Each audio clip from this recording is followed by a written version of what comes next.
batas, pinipili ng Pangulo ang pamunuan ng COMELEC mula sa chairman hanggang sa 6 na commissioners. Pakiramdam ng ilan, hindi patas o tunay na malaya ang COMELEC mula sa kontrol ng pamahalaan, lalo't pawang presidential appointee ang mga nakaupo rito.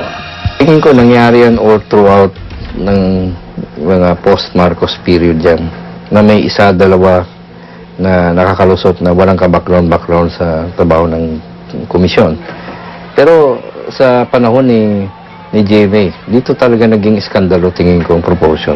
The President, when she makes those appointments, ay walang nakakalam kung anong basis niya. It may be that the one who talks to her last is the one that will be the most influential sa choice niya.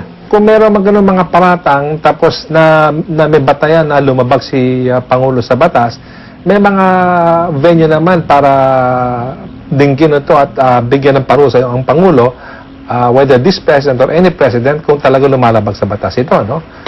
Ang komisyong dapat na walang kinikilingan, binubuo halos ng mga tauhang inendorso raw hindi lamang ng Pangulo, kundi ng iba't ibang mga politiko.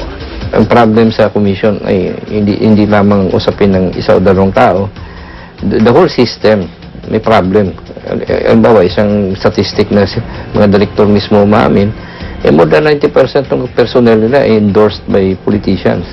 Nagkaroon ng ganyang ruling before na ang isang empleyado para pumasok sa COMELEC, kailangan meron kang endorsement ng mayor, ng governor, ng congressman, senador. Magkakaiba man ang pagkatao ng mga commissioners. Sa huli, meron pa rin silang iisang katangian. Ayon sa Institute for Political and Electoral Reform o IPER. Halos lahat sila, walang experience. Pero maging sila, aminadong maaga pa para husgahan ang kakayanan ng COMELEC.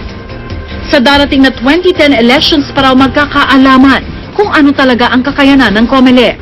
Bagsak mo dyan, benefit of the doubt eh. Dahil gumawa na yung presidente ng appointment at itong mga tao in-appoint mo, ang assumption dyan, ang mga taong ito, alam kung anong trabaho ng komisyon. So, titingnan mo kung gagawin nila. At dyan, I think the jury is still out. Hindi pa sila sumasabak na isang maliwanag na talagang mahirap na electoral process.